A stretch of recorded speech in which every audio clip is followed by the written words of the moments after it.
시청자 여러분 안녕하십니까? 12월 18일 JTBC 아침엔을 시작합니다. 먼저 오늘 아침 주요 뉴스입니다. 대통령 권한대행이 헌법재판관을 임명할 수 있는지를 놓고 여야가 부딪히고 있습니다. 하지만 과거 박근혜 전 대통령 탄핵 전국 때는 여야가 정반대 주장을 했는데 아전인수란 비판이 나옵니다. 12.3 내란 사태의 주요 목표 중 하나인 선거관리위원회 장악을 위해 군 수뇌부가 미리 만난 걸로 확인됐습니다. 전현직 정보사령관이 함께 작전을 짠 곳은 다름 아닌 햄버거 가게였습니다. 트럼프 미국 대통령 당선인이 정상 외교에 시동을 걸고 있습니다. 러시아부터 중국, 일본은 물론 북한까지 언급했는데 한국만 쏙 빠졌습니다. 내란 여파로 외교 파트너 지위마저 흔들리고 있습니다. 우크라이나 특수부대가 북한군을 드론으로 공격하는 영상을 공개했습니다. 북한군 100여 명을 공격한 걸로 알려졌는데 드론 공격이 이어지고 있다고 말하는 북한군의 영상도 나왔습니다.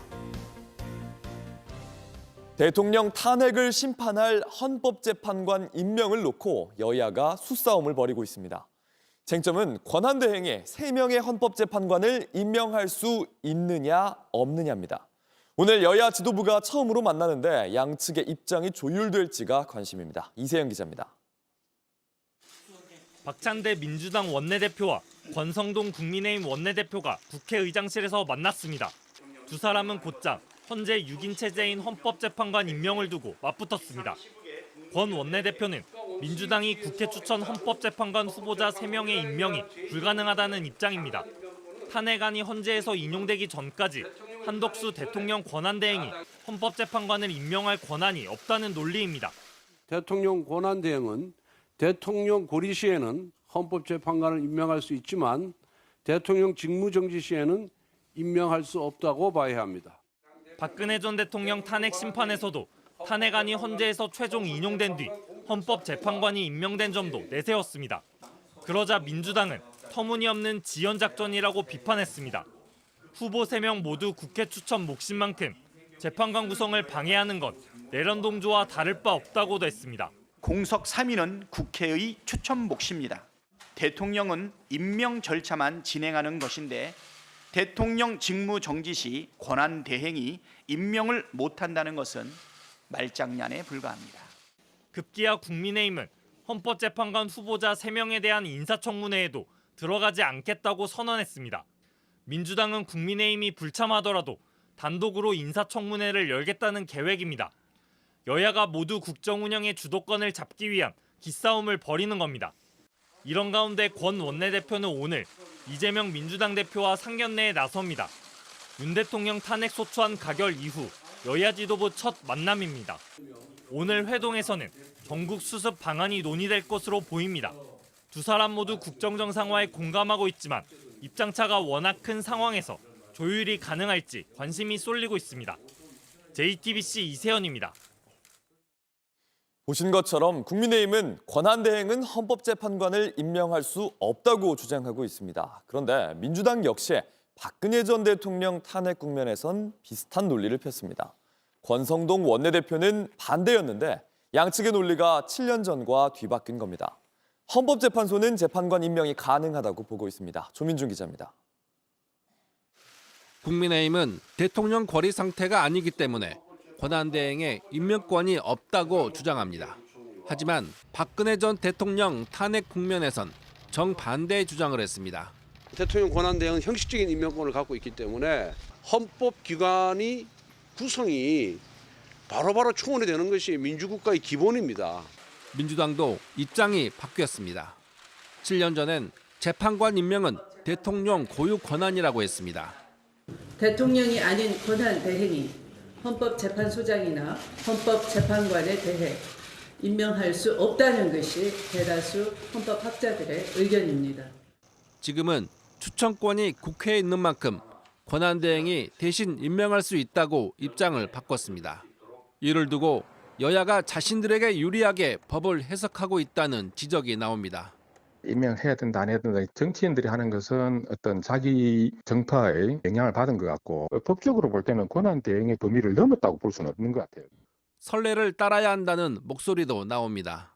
어느 권한은 권한대행이 할 수 있고 어느 권한은 권한대행이 할 수 없고를 미리 정해놓는 것은 굉장히 어렵습니다. 합당한 해석론에 따라서 어떤 선례가 생겼다면 그것대로 하는 것이 좋지 않을까. 7년 전 황교안 권한대행은 대법원장 몫으로 추천된 이선의 재판관을 임명했습니다. 헌재도 재판관 임명이 가능하다는 입장입니다. JTBC 조민주입니다. 12.3 내란 사태를 주도한 자들은 부정선거 의혹에 모두 빠져 있었습니다. 실제로 김용현 전 국방장관과 함께 계엄을 모의한 노상원 전 정보사령관은 계엄 전부터 주변에 부정선거 유튜브 영상을 공유했다는 증언이 나왔습니다. 김재현 기자입니다. 예비역인 노상원 전 정보사령관은 김용현 전 장관과 함께 계엄을 모의하고 설계한 인물로 지목됩니다. 그런데 노 전 사령관이 계엄 전부터 거듭해서 부정선거론을 주장했다는 증언이 나왔습니다. 지난달 노 전 사령관이 정보사령부 소속 정모대령에게 부정선거 관련 유튜브 영상들을 공유해왔다는 겁니다. 예비역 장성들을 교육할 때 쓸 거라며 해당 영상들을 정리하도록 시켰다는 주장입니다. 계엄 이틀 전 문상호 정보사령관과 정보사령부 소속 정대령, 김모 대령 등과 만난 자리에서도 노 전 사령관은 부정선거론을 언급했습니다. 노 전 사령관이 문 사령관에게 중앙선관위 전산 서버를 확인하면 부정선거 증거를 확보할 수 있을 것이다 라고 말했다는 겁니다. 또 정대령 등에게는 너희들이 중앙선관위 전산실에 가면 된다고 지시했는데 정대령이 IT 전문가가 없다고 문제를 제기해도 그냥 선관위에 가면 된다고도 했습니다. 이는 부정선거 의혹을 밝히겠다며 선관위 병력 투입을 사전에 지시한 정황일 뿐 아니라 민간인 신분으로 정보사 현직 사령관과 요원들에게 영향력을 행사한 거란 지적이 나옵니다. 실제 계엄 선포 직후 문 사령관은 선관위에 정보사 요원들을 보냈고 일부는 서버실에 들어가 사진까지 찍었습니다. 정대령은 노 전 사령관의 지시 내용들을 최근 경찰에 진술했다고 밝혔습니다. JTBC 김재현입니다. 전현직 정보사령관들은 내란 당일에 선거관리위원회를 어떻게 점령할지 햄버거 가게 롯데리아에서 작전을 짠 걸로 드러났습니다. 계엄 선포 이틀 전 첩보부대 사령관과 전역한 민간인이 우선 햄버거 먹고 얘기하자 이렇게 짠 작전이 대한민국을 어지럽혔습니다. 심가은 기자입니다. 경기도 안산시에 위치한 롯데리아 매장입니다. 지난 1일 노상원 전 정보사령관과 문상호 정보사령관이 만나 계엄을 사전에 모의한 걸로 지목된 장소입니다. 경찰청 국가수사본부는 최근 이곳 CCTV 영상 등을 확보했습니다. 전현직 정보사령관은 정보사 소속 대령 2명을 이곳으로 불러내 계엄 당일 선관위를 장악하라고 지시했습니다. 정모대령은 롯데리아에서 하달받은 계엄 관련 지시를 경찰에 상세히 진술했습니다.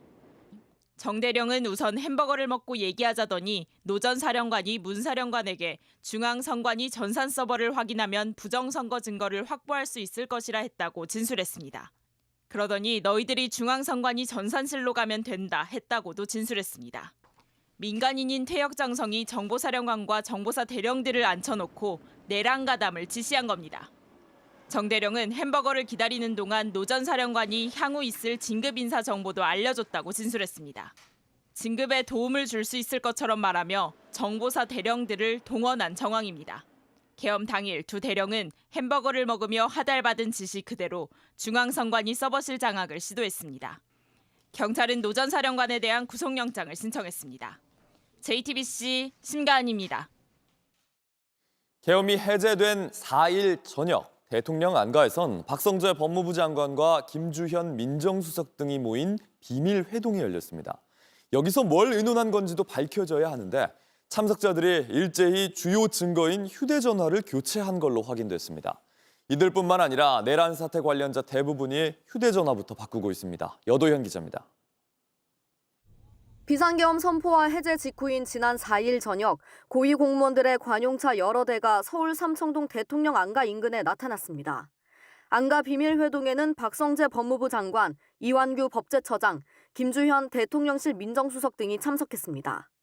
당장 계엄 모의 증거를 없애고 말을 맞추기 위한 모임이 아니냐는 지적이 나왔습니다. 대통령 만났습니까? 아닙니다. 대통령 안 가요. 근데 왜 가요? 해가 가기 전에 한번 보자.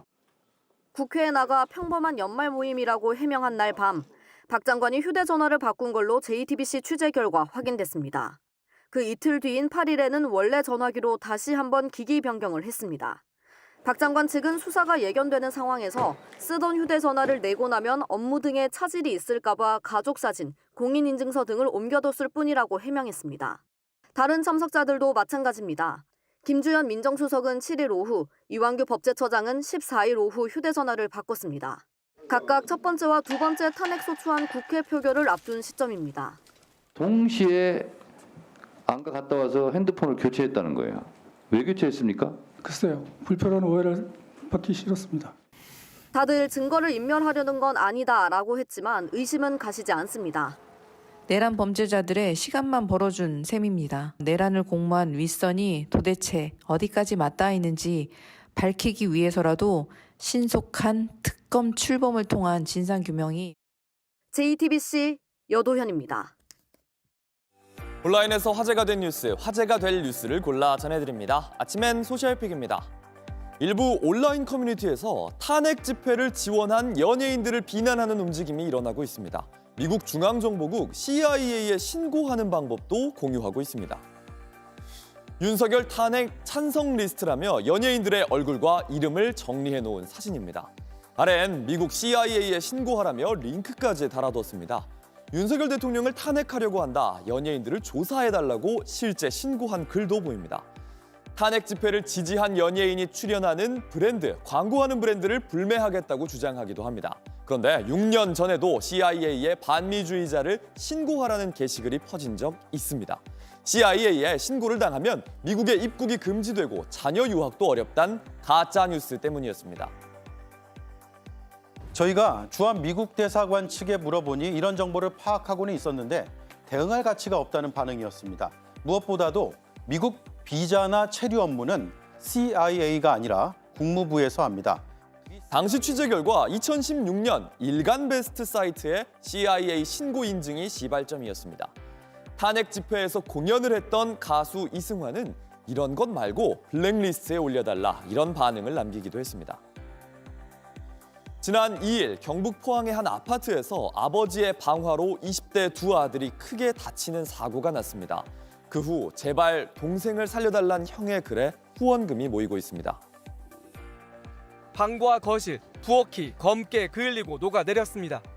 방 안에 있던 60대 아버지가 숨졌고 20대 아들 2명이 다쳤는데 1명은 전신에 화상을 입었습니다.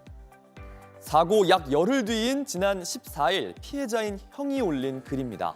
저는 얼굴과 손이 2도 화상이고 동생은 전신 화상을 입었다면서 처음 입원했을 땐 동생의 생존율이 15%에 불과했다고 했습니다.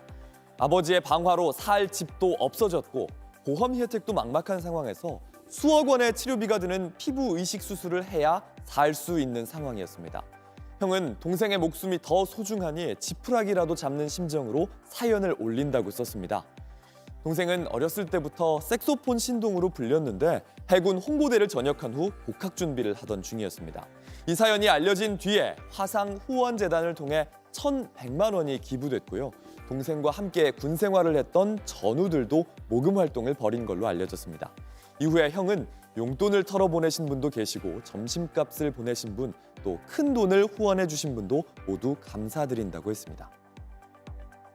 다음 달이면 미국의 2기 트럼프 행정부가 출범합니다. 그런데 벌써부터 트럼프 측근들은 2028년 대선 출마 3기 트럼프를 주장하고 있습니다. 현지 시각 지난 15일 미국 뉴욕에서 열린 젊은 공화당 클럽 행사입니다. 트럼프 1기 행정부에서 수석 전략가를 지낸 스티브 배너는 트럼프 당선인의 2028년 대선 출마 가능하다고 했습니다. Since it doesn't actually say consecutive, that, I don't know, maybe we do it again in 28. Are you guys down for that? Trump 28! 미국의 수정헌법 22조에 따르면 누구도 대통령직에 2번 이상 선출될 수 없습니다. 하지만 트럼프 당선인이 연임한 게 아니기 때문에 또 출마할 수 있다는 논리입니다. 트럼프 당선인 또한 루스벨트 전 대통령의 사선을 언급하면서 자신의 3번째 도전을 언급하기도 했는데요. 뉴욕타임즈는 공화당 관계자가 재미를 위한 가벼운 발언이니 이 4년에 최선을 다하자 이렇게 말했다면서도 트럼프 지지자들은 터무니없는 말을 하고 진지하게 받아들일 줄은 모른다고 비판했습니다.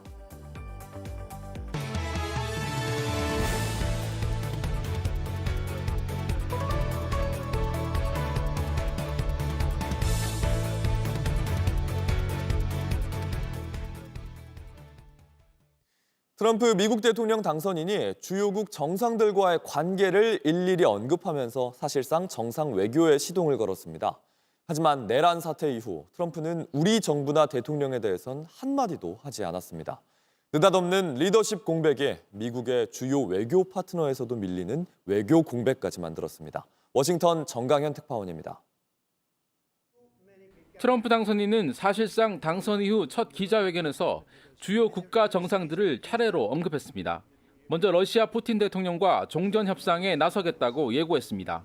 We'll be talking to President Putin. 중국 시진핑 국가주석에 대해선 좋은 관계를 유지해왔다고 강조했습니다. Are you disappointed that China's Xi won't be at the inauguration? I would say that if he'd like to come, I'd love to have him. You know, we had a very good relationship until COVID. COVID didn't end the relationship. 일본 이시바 총리는 취임 전에라도 만나겠다고 강조했습니다. Yes, I'd love to see the Prime Minister. Will that happen before the inauguration day? It could.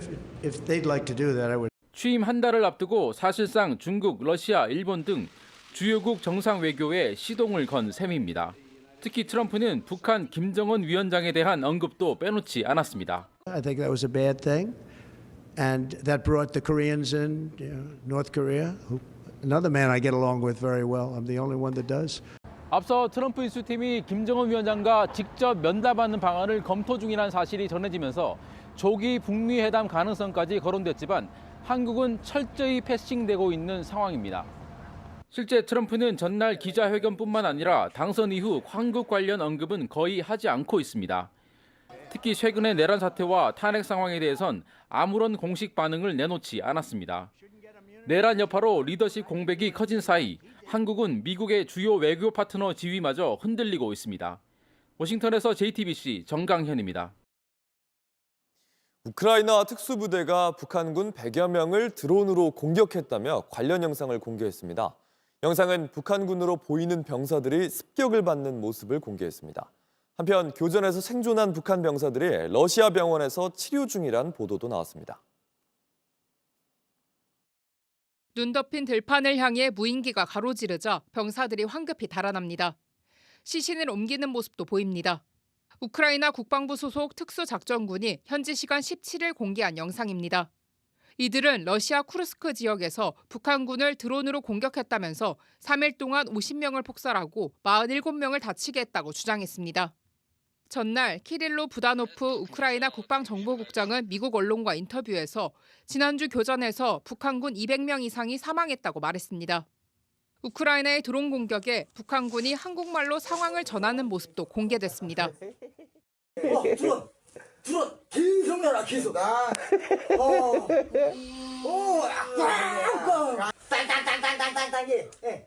땅땅땅땅땅땅 해가지고 뚜리. 볼로디미르 젤렌스키 우크라이나 대통령은 러시아가 북한군의 신원을 감추기 위해 전사자 얼굴을 소각하고 있다고 주장했습니다.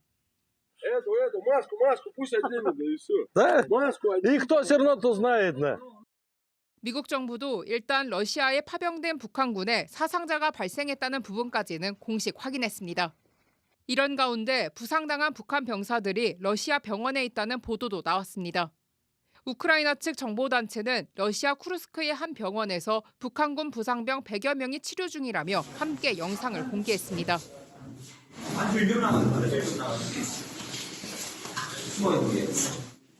트럼프 미국 대통령 당선인은 우크라이나 전쟁을 제2차 세계대전 이후 가장 끔찍한 대학살이라며 멈춰야 한다고 말했습니다. 로스앤젤레스에서 JTBC 홍지은입니다.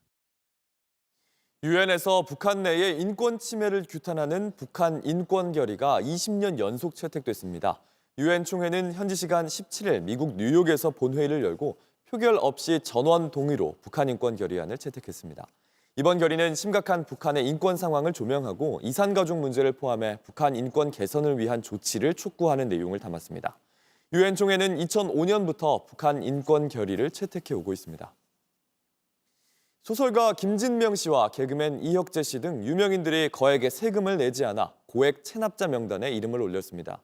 국세청이 공개한 고액 상습 체납 신규 명단에 따르면 소설 무궁화 꽃이 피었습니다를 쓴 김진명 씨는 종합소득세 28억 9,100만 원을 내지 않았습니다. 개그맨 이혁재 씨도 2억 2,300만 원을 체납했고 자신이 대표로 있는 회사는 부가세 등 3억 3천만 원을 내지 않은 걸로 나타났습니다.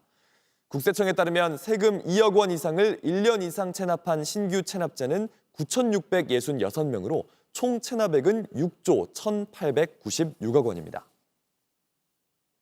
날씨입니다. 오늘 아침은 올겨울 들어 가장 춥겠습니다. 북쪽에서 내려온 찬 공기의 영향으로 아침 최저 기온이 서울 영하 6도, 춘천 영하 11도까지 떨어지며 강추위가 이어지고 있습니다.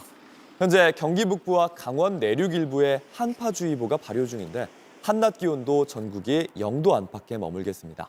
전북과 동해안엔 눈도 많이 예고돼 있어서 피해가 없도록 대비해야겠습니다. JTBC 아침 N을 마칩니다. 내일도 7시 반에 아침을 열겠습니다. 시청해주셔서 감사합니다.